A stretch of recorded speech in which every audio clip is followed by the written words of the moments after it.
আলাইকুম ওয়া রাহমাতুল্লাহি ওয়া বারাকাতুহু। তো আজকে আবার আসা পড়ছি নতুন একটা ভিডিও নিয়ে।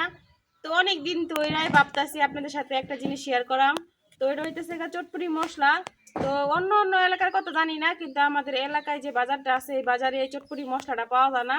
তো তাই ভাবলাম যে আজকে ঘরেই বানাই নেই চটপটি মশলা, আর আপনাদের সাথে শেয়ার করি। খুব সহজ, খুবই ভালোভাবে ঘরোয়া পদ্ধতিতে কিন্তু চটপটি মশলা বানানো যায়, যেটা একবারে প্যাকেটের কিনা মশলার মতো স্বাদ।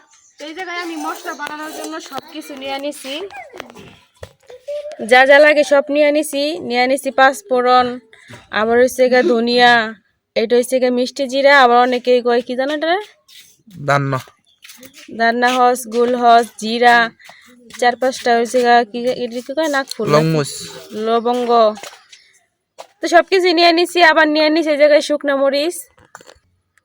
তা আমি কিন্তু সব মশলার নাম জানি না, কারণ এসব মশলা আমি শুধু খাইতেই জানি, ব্যবহার করি, কিন্তু সব কিছুর নাম জানি না। এই জন্য আপনাদের ভাইয়ের কাছে জিজ্ঞাসা করে করে নিতেছি।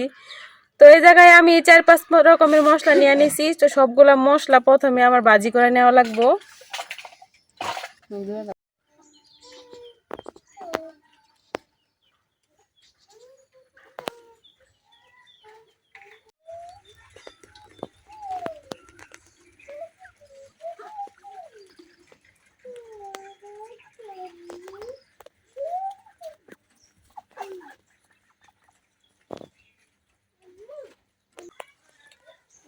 চুলা ধরানো হয়ে গেছে, এখন মশলাগুলো ভাজি করার লাগে একটা তাও বসাই দিতেছি। সকাল থেকে কিন্তু অনেক রোদ ছিল, এখন আবার দিনটা অন্ধকার হয়ে আসছে, অল্প অল্প বৃষ্টি ছিটা পড়তেছে।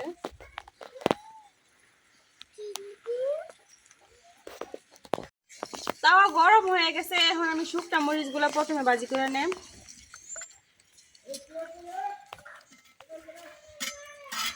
হালকা আগুনে ভাজি করা লাগবে, বেশি আগুনে ভাজলে উপর দিয়ে পুড়ে যাবে আর ভিতর দিয়ে বিচিগুলো হইব না।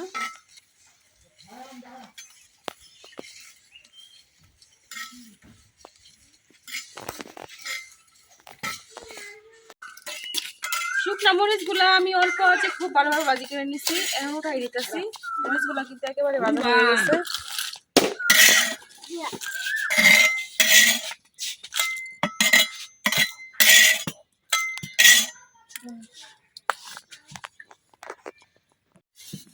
এখন সবগুলা মশলা আমি ভাজা নিলাম একসাথে করে।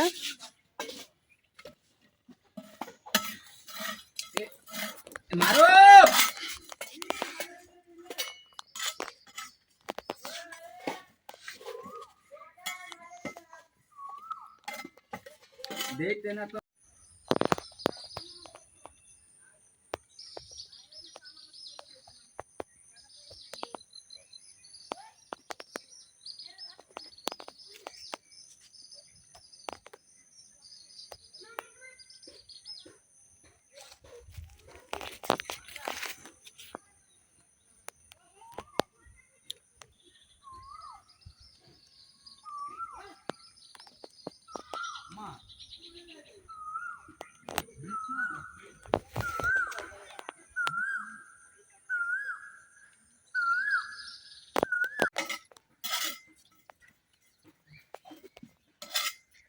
মশলাটা যখন হালকা লাল হয়ে যাইব তখন আমি এই জায়গায় দিয়া দেব 1 চামচের মতো লবণ।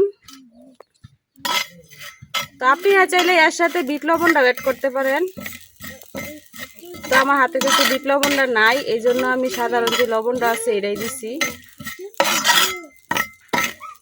তো মশলার সাথে এখন আমি লবণটা কিছুক্ষণ ভাজা নিলাম।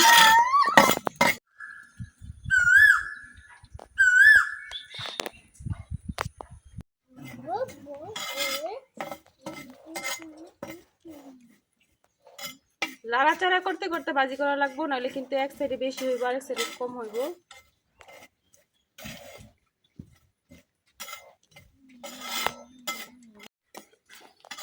মশলাটা পারফেক্ট ভাবে ভাজা হয়ে গেছে, এখন আমি উঠাই নেব। মশলা থেকে কিন্তু সুন্দর একটা গ্রান বেরিয়েছে।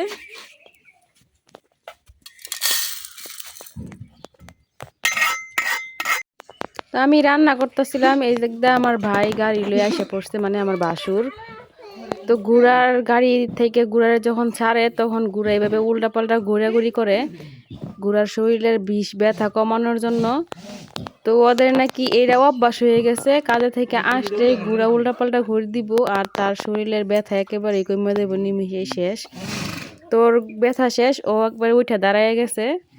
এখন ওরে নিয়ে গোসল করাইব, গোসল করাইয়া ঘাস ভুসি লালি যা আছে সব কিছু খাইতে দিব। তো ঘোড়ার বিষ ব্যথা নাকি এইভাবেই শেষ হয়। মশলাগুলো আমি কিছুক্ষণ রাইখা ঠান্ডা করে নিছি, ঠান্ডা করা হয়ে গেছে, এখন পুরো একবারে মশমশা হয়ে গেছে। তো এখন আমি ঘরে যাই ব্লেন্ডারে করে নেম, ব্লেন্ড করে নেম। কারণ পাটা পুতায় বাটলে যে গুল হসটা আছে গুলটা ওইটা কিন্তু মিহি হইতে চায় না, এই জন্য আর কি ব্লেন্ডারে ব্লেন্ড করাম। এখন জায়গায় ঘরে নিয়ে মশলাটা তৈরি করে নিই।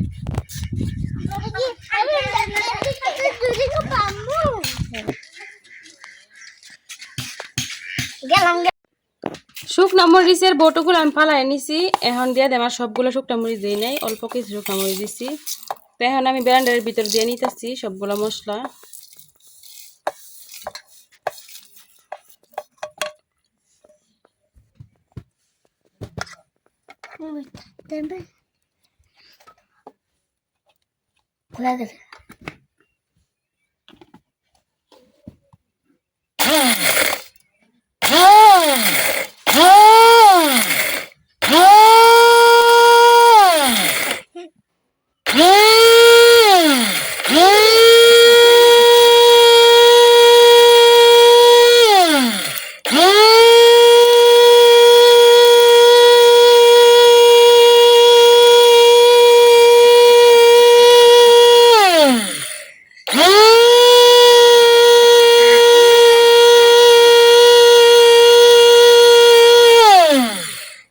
এখন দেখি কতটুকু হয়েছে, পুরোপুরি না হইলে আবার একটু করা লাগবো।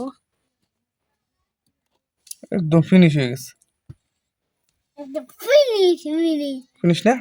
পুরোপুরি হয়ে গেছে, আর দ্বিতীয়বার করার দরকার নাই। এখন আমি ডাইলে নেই, গান যে বাড়িছে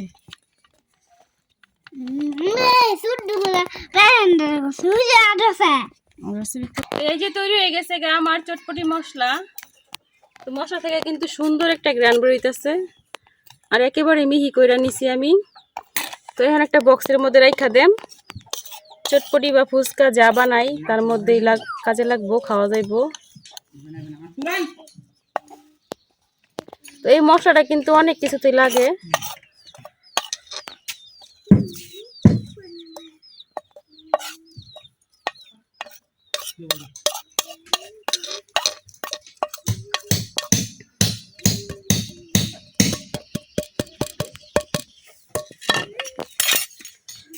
তো এই জায়গায় আমার অনেকটা মশলা হয়ে গেছে, এখন আমি এই বক্সের মধ্যে রাখা দিয়াম মোটকাটা লাগাইয়া।